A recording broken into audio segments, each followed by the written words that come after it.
Interiormente. Acompañado por la presencia de Júpiter, regente de los principios de crecimiento, expansión y prosperidad, el licenciado en Psicología Sebastián Cabrera nos invita a la aventura de navegar por los misteriosos senderos de la mente. Desde imágenes cotidianas, con palabras sencillas, Interiormente pretende ser un espacio de reflexión, aprendizaje y diálogo para llevar salud e higiene psicológica en el transcurrir cotidiano de la vida diaria. Interiormente.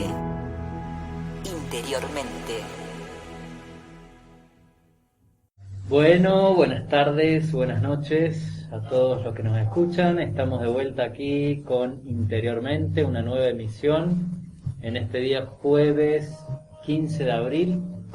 Muy bien, bueno, yo tengo acá la consulta de un oyente y dice lo siguiente. Suelo poner demasiadas expectativas en todo lo que realizo. Una relación, un trabajo, una operación comercial, una amistad, y las cosas no salen como esperaba. Otra consulta dice, no pongo demasiadas expectativas en las cosas que hago para no desilusionarme después. Yo creo que son consultas que cualquiera de nosotros la podría formular, porque por lo menos a mí me pasan seguido. Poner expectativas en alguna tarea, en algún objetivo que uno quiera lograr y consecuentemente muchas veces desilusionarme, frustrarme. Lo primero que me gustaría decir con respecto a este tema es que las expectativas, ya las vamos a definir un poquito, pero las expectativas son la causa psicológica tal vez más importante de sufrimiento humano.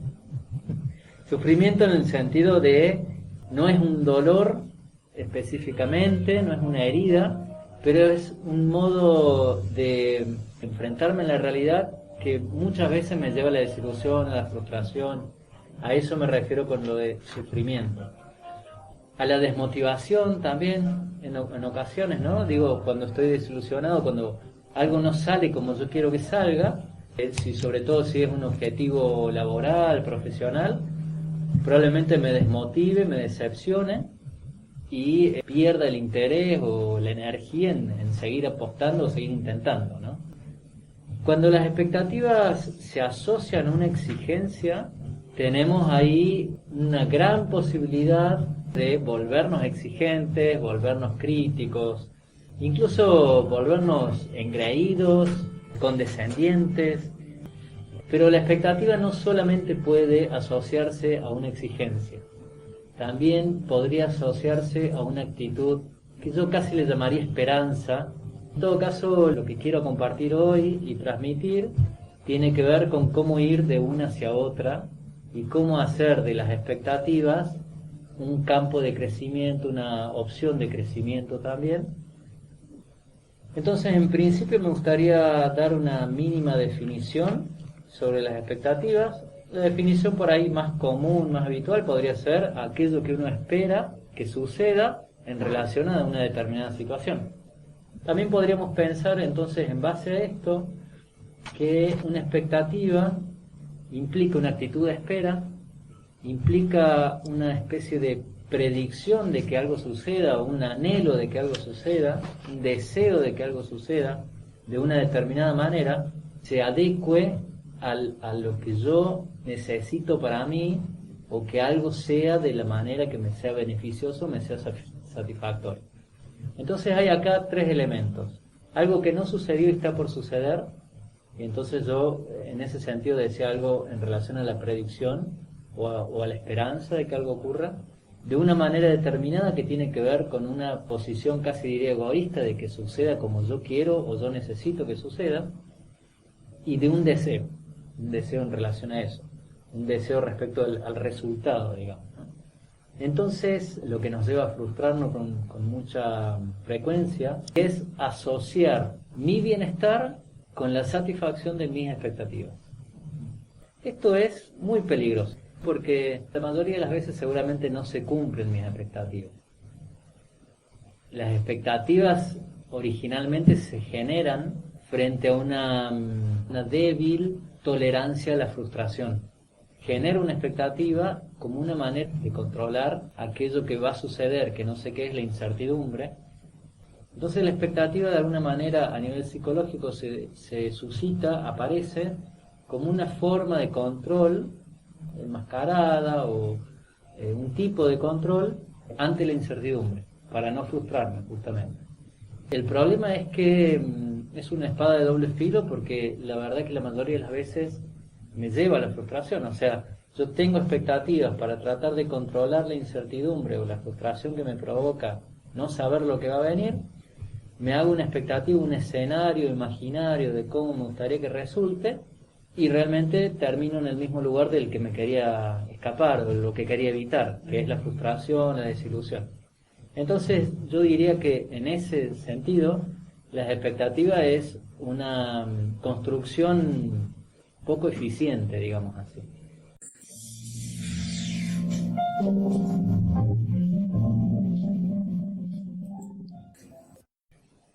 Yo no estoy de acuerdo con la gente que dice, o las personas que promueven cero expectativa o expectativa cero. Como decir, bueno, vivir el presente a pleno, aceptándolo y no hacerse expectativas. No creo que sea posible. No sé si es bueno o malo, pero no creo que sea posible. No creo que en la situación actual, en las condiciones de la civilización actual y de la conciencia actual que estamos atravesando, sea posible que una persona pueda vivir, digamos, con cero expectativas. Sin adelantarse un poquito, sin prever una situación, sin imaginar un escenario. Lo que sí habría que tratar de limitar es un nivel de expectativa que se basa en una fantasía, y un nivel de expectativa que se basa a lo mejor en algo más imaginario. Nosotros vamos hacia el alimento o a determinada situación, o a determinado encuentro, o a una reunión, o a una fiesta, provistos de expectativas.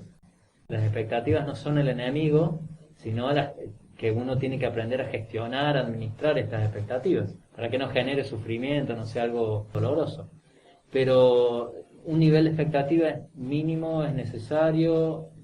También yo pensaría, ¿no? Una persona que no tenga expectativas parece que no tuviera aspiraciones, que no tuviera sueños, proyectos. Claro, siempre la expectativa tiene que ver con el futuro de algo que va a venir. Pero puede ser que yo quiero que venga lo que ya conozco, o lo que ya sé que me hace bien, o que me dio satisfacción.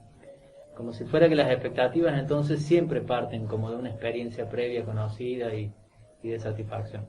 Que eso es la famosa zona de confort, y además es la tranquilidad, la seguridad. Cuando uno tiene una expectativa y se frustra, habitualmente lo que queremos que vuelva a suceder no es una situación de aprendizaje que me trae cierta incertidumbre, sino es una situación que yo ya sé cómo moverme ahí, digamos, ¿no? Algo más conocido. Pero creo que lo que vos mencionás, Adri, tiene que ver, en todo caso, con la dimensión de las expectativas saludable, que nos lleva hacia el crecimiento, que nos lleva a lo que decimos recién, a tener sueños, a tener anhelos, a sumar, a construir, y finalmente salir de esa zona de confort. Yo creo que esto es así. Habría una dimensión en el tema de las expectativas un poco más problemática, y habría una dimensión un poco más salutogénica, digamos, ¿no? Por eso yo no soy de la idea de tratar de llegar a las expectativas cero.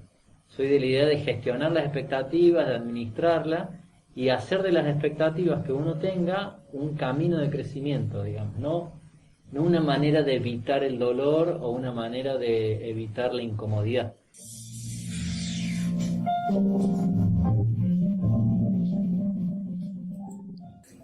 A nivel biológico, las expectativas se configuran como una estrategia para sobrevivir. Digo, esto hace miles y miles de años. Era necesario predecir, anticipar, planificar, como una medida de supervivencia, porque el entorno era potencialmente mucho más peligroso. Entonces, a nivel biológico tiene un sustento y está inscripto neuropsicobiológicamente, digamos, en las interconexiones sinápticas del cerebro, digamos, ¿no? Y después, a nivel cultural, Ahí podríamos analizarlo, a lo mejor esto que vos mencionás, en relación a cuando uno tiene expectativas sobre otros, cuando uno tiene expectativas en relación al trabajo, o a lo deportivo, o al ocio, o con la pareja, ¿no? Entonces a nivel biológico es casi inevitable, no podemos desactivar esa parte, digamos. Y a nivel cultural estamos inmersos en eso, creo que tampoco podemos desactivarla. Tal vez podemos transformarlo, primero reconocerlo, ser consciente y transformarlo un poco, gestionarlo, como me gusta decir a mí. Entonces, a nivel cultural podríamos pensar, bueno, cuando hablamos de expectativas, hablamos de ilusiones, de proyectos que determinarán el nivel de satisfacción. Digo ojo con esto porque no necesariamente tiene que ser así, que mi nivel de satisfacción sea determinado solo en base al cumplir o no cumplir tal o cual expectativa. Se puede llegar a un modo de sentir satisfacción aunque no se me cumplan las expectativas.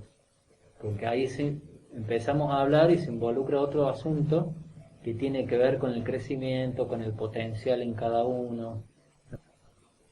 Hay unos conceptos en psicología que a mí me gustan mucho.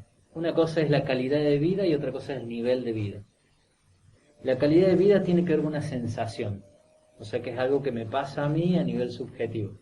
Mientras que el nivel de vida tiene que ver con condiciones externas, ¿no? Quiero decir, si yo poseo un auto, tengo un nivel de vida. Si no lo poseo, tengo otro nivel de vida.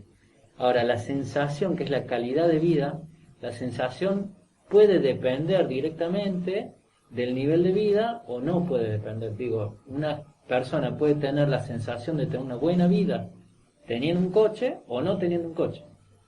Entonces, cuando yo hago de mi satisfacción o de mi bienestar que dependa del nivel de vida, voy a tener muchas más expectativas en tener o acumular tales o cuales cosas o que mis resultados sean determinados resultados.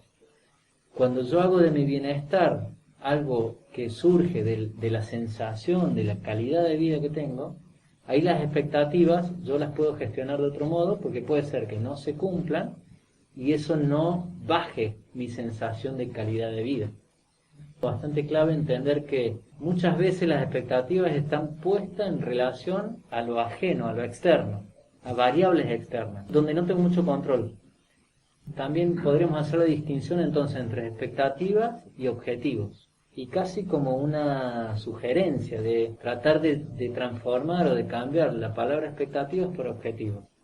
Porque en un objetivo yo me dedico a eso activamente, proactivamente. Son mis objetivos. Ahora mis expectativas en principio me dejan un poco más ajeno al proceso y más de cara al resultado.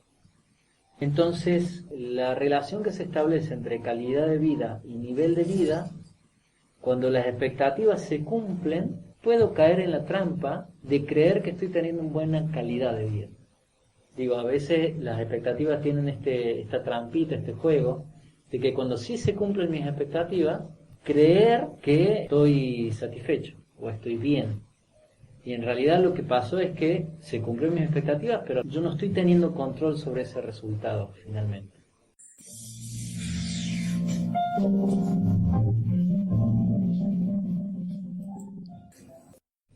La imagen mental que uno tiene sobre un escenario posible, sobre una situación posible. Imaginemos una línea con dos extremos. En un extremo está la imagen mental y en otro extremo está la realidad. El largo de esa línea, la diferencia entre una cosa y la otra son las expectativas. Mientras más altas son mis expectativas, más lejos de la realidad probablemente está. Entonces, si algo supera mis expectativas, quiere decir que mis expectativas no eran tan irreales, no estaban tan alejados de lo real, digamos, ¿no? También las expectativas se relacionan con lo que uno cree merecer.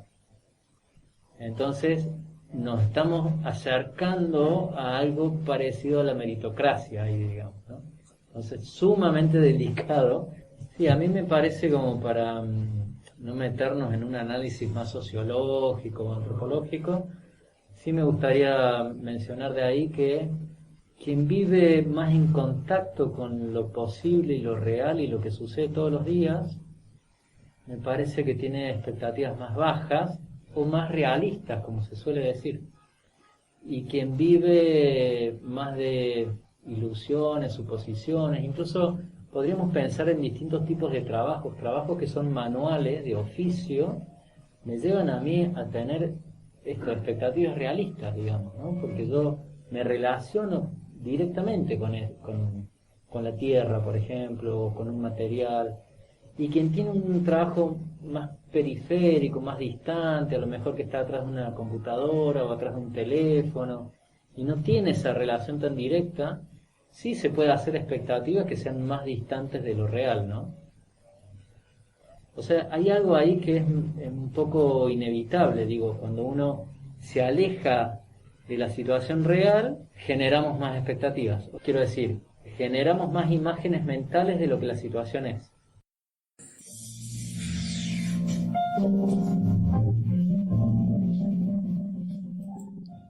La idea sería poder delimitar en qué momento se vuelven problemáticas las expectativas o qué nivel de frustración es deseable que uno atraviese y cuál nivel ya genera dolor o genera sufrimiento o amargura o impotencia. Todas estas palabras que decía hace rato que, bueno, tienen toda esta connotación negativa y que llevan a restringirse, a veces a quedarse dentro, a no actuar. Entonces me gustaría hacer como una especie de perfilamiento de algunas características de cuando la expectativa se vuelve problemática, ¿no? Una expectativa en este sentido problemática es cuando aspira a un resultado único. Digo, un solo escenario posible me dará la satisfacción y el bienestar, y si eso no sucede, todas las otras opciones son indeseables. Entonces cuando se vuelven así como estrictas, exigentes, se vuelve un disgusto, un problema. Cuando la expectativa desde la exigencia me obliga a tomar control de variables en las que no tengo control. Me llevan a querer controlar variables que evidentemente no están dentro de mi control, muy probablemente me frustre, me desilusione. Cuando la expectativa se basa demasiado en la actitud pasiva de la espera. Simplemente esperar que las cosas se den como me gustaría. Cuando yo dispongo de una actitud demasiado pasiva y simplemente espero, muy probablemente me lleve a que mis expectativas me frustran. Cuando la expectativa también, en esto que decía al principio, tiene un resultado único, pero además plantea un absoluto de blanco o negro, digamos. Me gusta, no me gusta, está bien, está mal, y se olvida como de los matices intermedios. Entonces cuando yo me pongo a través de mis expectativas en un juicio de valor absoluto, de todo sí o todo no, o es bueno o es malo, o lo pongo en esas categorías extremas, también muy probablemente me desilusione, me frustre, o incluso hagamos el ejemplo de que las cosas salen como yo quería que salgan, y pienso que entonces es algo bueno, es algo sano, es algo verdadero. Digo, estoy dentro del extremo, pero estoy en el extremo, digámosle, positivo. Aún así, aunque no me frustro, aún así alimento lo que hace que me frustre después. Esa es como la trampa que mencionaba antes, digamos. Creer que la expectativa que yo tengo es adecuada porque las cosas sí salieron como yo esperaba. A lo mejor sigue siendo una expectativa alta que en cualquier otra situación caes de la rama, digamos, y te pegas semejante frustración, solamente que no lo pudiste ver, no lo pudiste anticipar porque se te cumplió. En este caso estamos hablando de expectativas rígidas, que no pueden aceptar posibilidades intermedias. Desde este lugar, de este tipo de expectativas así problemáticas, uno no está para nada dispuesto a que suceda algo que no esperaba, o sea, a los imprevistos. Y esto me parece particularmente importante porque en general las cosas extraordinarias, las cosas maravillosas, las cosas mágicas, son cosas que no esperábamos. Casi por definición lo diría, ¿no? O sea, algo es extraordinario cuando no es ordinario. Algo es inesperado cuando no lo esperaba, digamos. Y si yo estoy pendiente todo el tiempo de mis expectativas y esperando que las cosas se den, se me van a pasar por alto estas pequeñas cosas mágicas que suceden o estas pequeñas cosas extraordinarias que todos los días traen, ¿no? Y también miro la realidad a través de un filtro que, digamos así, de una imagen mental muy asociada al pensamiento mágico, en el sentido de aquello que yo pretendo que se dé de tal y cual manera porque a mí me gusta o porque a mí me satisface, y casi caprichosamente. El pensamiento mágico en ese sentido tiene algo de inmadurez. O sea, este nivel de expectativa que es problemática, también en un punto es inmaduro. Hay una fórmula que a mí me gusta mucho mencionar que sería satisfacción igual a realidad más expectativas. Lo que es interesante de eso es que si yo pudiese disminuir las expectativas o llevarla casi a cero, la satisfacción queda igual a la realidad. Quiere decir que yo vivo, como decimos antes, tal vez más en contacto con lo real y menos en contacto con aquello que espero que suceda y que no es lo que está sucediendo. Lo pongo como fórmula, es difícil llevar, digamos, al terreno así un poco más matemático, cosas más cualitativas. Pero está bueno como para tenerlo en mente y tener esta idea de que también al revés, si yo me baso solo en las expectativas y voy eliminando la realidad, la satisfacción se iguala a la expectativa, pero el problema es que esa expectativa, como eliminé la realidad, me queda en un terreno subjetivo. Es como una realidad personal, única, una psicorrealidad interior, digamos.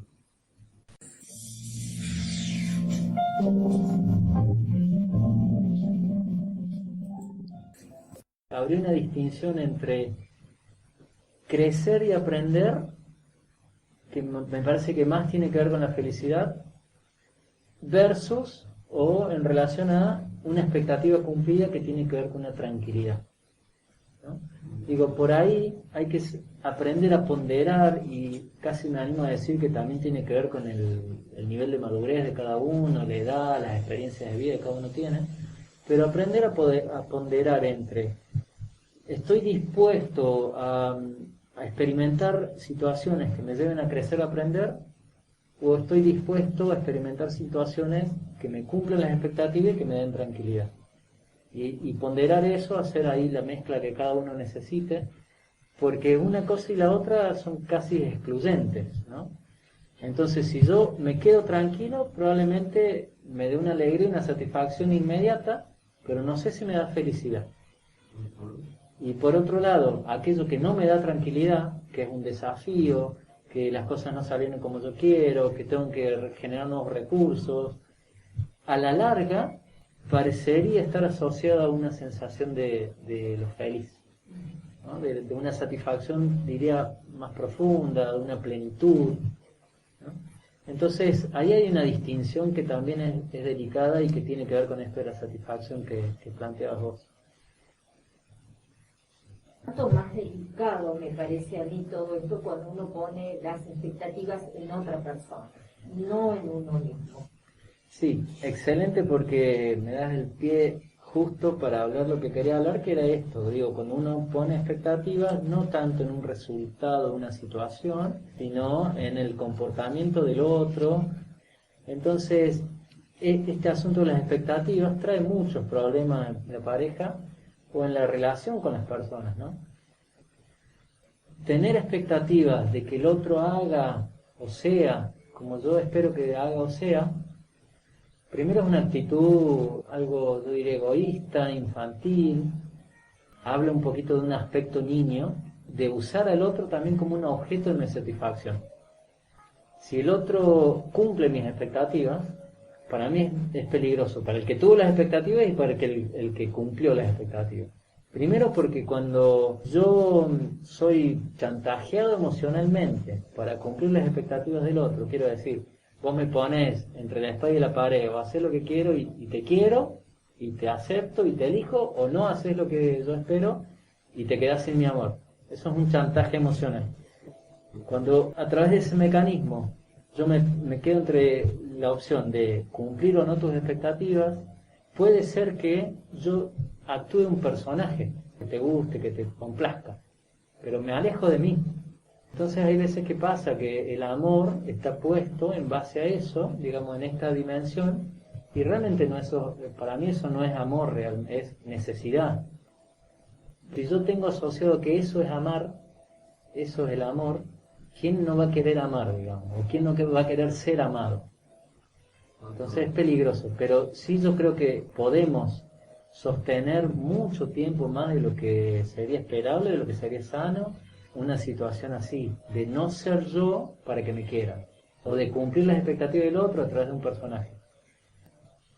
A mí me parece que es una situación de mucha arrogancia, de mucho egoísmo, de falta de sensibilidad, querer que el otro cumpla mis expectativas, y me parece que el camino es inverso, el camino es poder darle la libertad al otro de que sea como quiera ser, y darme la libertad a mí de que no me cumpla las expectativas, de yo tener mis expectativas y no exigírselas al otro que las cumpla.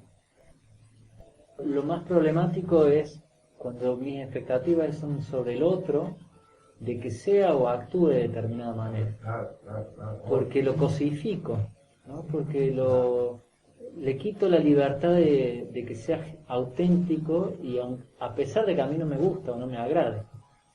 Y para el otro es muy doloroso tener que cumplir las expectativas de alguien más, sobre todo de a quien yo aprecio y de quien yo soy apreciado o que me quiere.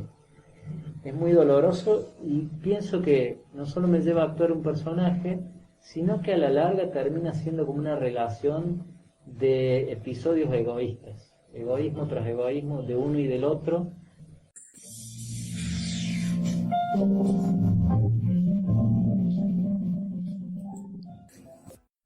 Todo lo que consideramos que el otro debería saber porque nos queremos, porque hace tanto tiempo que estamos juntos, porque por la razón que le pongamos ahí, son expectativas. No tiene por qué saberlo. ¿Sería mejor que lo sepa o no? No sé, sería otro análisis. ¿Significa que te ama más, que ama menos? No, para mí es otro análisis de vuelta. Ahora, ¿cuánto peso ponemos en el otro? Cuando el otro no cumple nuestras expectativas, me parece que es un peso a veces insostenible, ¿no? Sí, a mí me parece que el camino, digamos, sería poder darle la libertad al otro que sea como quiera, y darme la libertad a mí de tener mis expectativas, pero no exigir que la situación o las personas cumplan mis expectativas. Vuelvo a decir, yo siempre tengo expectativas, siempre, pero no me estoy exigiendo a que esas expectativas se cumplan. Me flexibilizo, me dispongo a la posibilidad de que no llegue a suceder eso. Y aún así, cuando no llega a suceder, muchas veces agradezco que no suceda como yo pensaba, porque mis expectativas delimitan un escenario muy reducido, muy sencillo, digamos, ¿no? Y por ahí la realidad es mucho más poderosa, me da un montón de variables, un montón de situaciones con mayor sutileza en el detalle, y con pequeñas variaciones que me impulsan a crecer, a desarrollarme, a desplegarme. La verdad que si todo saliera como yo espero que salga, creo que sería todo muy aburrido, digamos. La verdad que el desafío no está en lo que sale como yo espero. Y esto me lleva entonces que cómo hacer de esas expectativas como un camino de crecimiento, y no de simplemente esperar que el resultado sea de tal o cual manera. Y bueno, esto tiene que ver con estar más activos. En vez de esperar, estar más activos. Digo, en vez de esperar desde la expectativa, es activar desde el objetivo. Digo, a ver, ¿qué puedo controlar? ¿Qué puedo hacer para que el resultado que quiero se dé? Amigarme con el fracaso, lo dije otras veces, y esto también digo porque en el error hay aprendizaje, y eso también me hace avanzar, digamos, ¿no? Poner control en mi actuar, y no tanto en las variables externas, ser más flexible. Y todo esto hace que a mayor capacidad de obrar, de actuar en base a un objetivo, aumenta la posibilidad de éxito, eventualmente me acerco a ese resultado, y por lo tanto la frustración disminuye. Mientras que al revés, mientras yo más expectativas tengo, menos acciono en base a esa expectativa, o sea, menos la transformo en un objetivo, más me voy ilusionando, más me voy despegando de la realidad, más alto voy subiendo, y la frustración y la caída va a ser más dolorosa. Y encima, como me caigo y me duele, Después, digamos, en vez de asumir que fui yo el que puse expectativas, fui yo el que no hice, el que no accioné, empiezo a buscar, que es habitual, digo, proyectar la culpa y entonces decir, bueno, al final, culpa de esta situación, culpa de estas personas, culpa... Y pierdo la oportunidad de hacer de eso un crecimiento, un nuevo aprendizaje, una nueva habilidad. Y vuelvo a empezar de cero, pero con ese mecanismo fortalecido, ¿no? Ese círculo vicioso fortalecido. Entonces a mí me parece que las expectativas hay que gestionarlas desde el cariño, el respeto y la humildad. Eso me va a llevar al crecimiento. Y entender que las expectativas están ahí para usarlas a mi favor, digamos, no le deseo a nadie que no tenga expectativas. Deseo que las pueda gestionar en este sentido.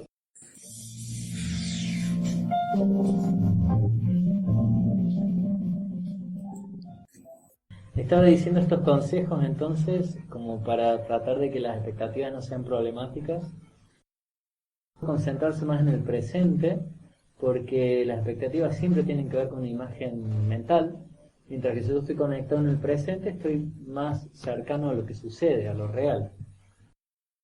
Enfocarme más en el proceso y menos en el resultado, porque la expectativa se genera en relación al resultado, lo que quiero que resulte.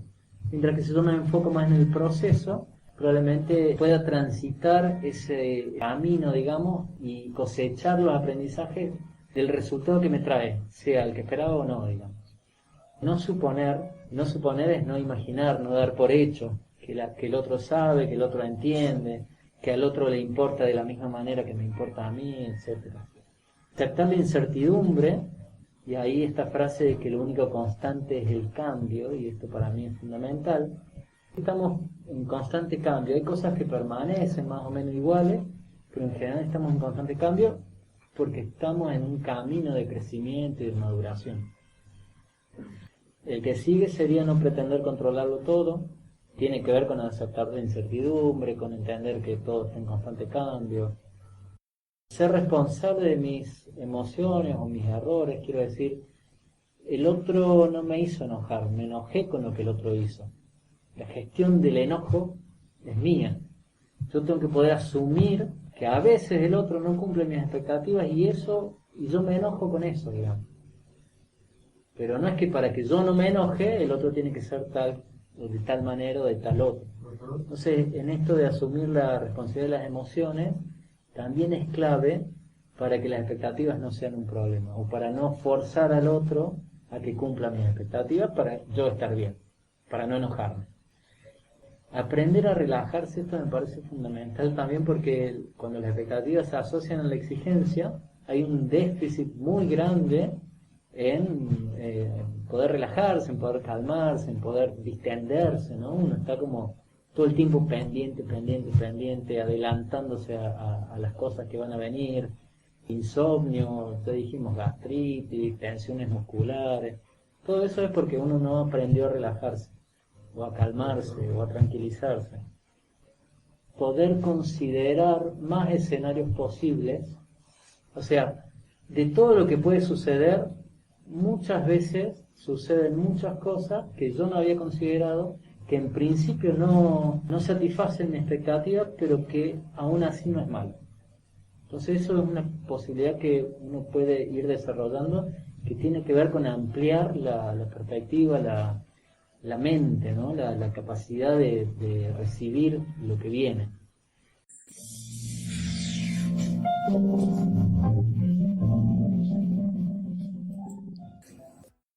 Entonces, parecería que una expectativa sería la esperanza de que algo ocurra junto con la proyección de un deseo respecto al futuro. O sea, hay algo personal, propio y necesario de que yo casi obligo a la situación a que suceda de tal o cual manera, porque tiene que ver conmigo. Específicamente hay algo como muy egoísta o muy egocéntrico puesto ahí. Y eso está llevado a una expresión de deseo.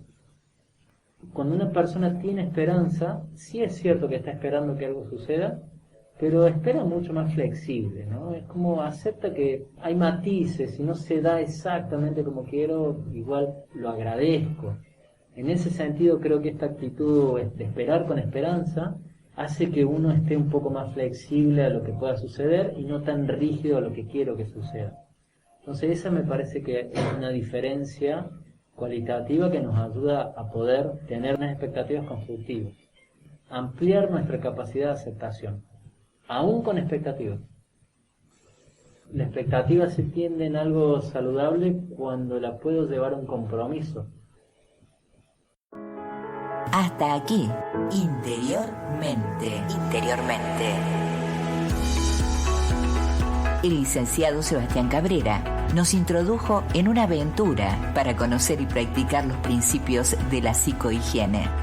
Interiormente. Los esperamos el jueves de 20 a 21 horas por radiopuebloonline.com. Hasta el jueves.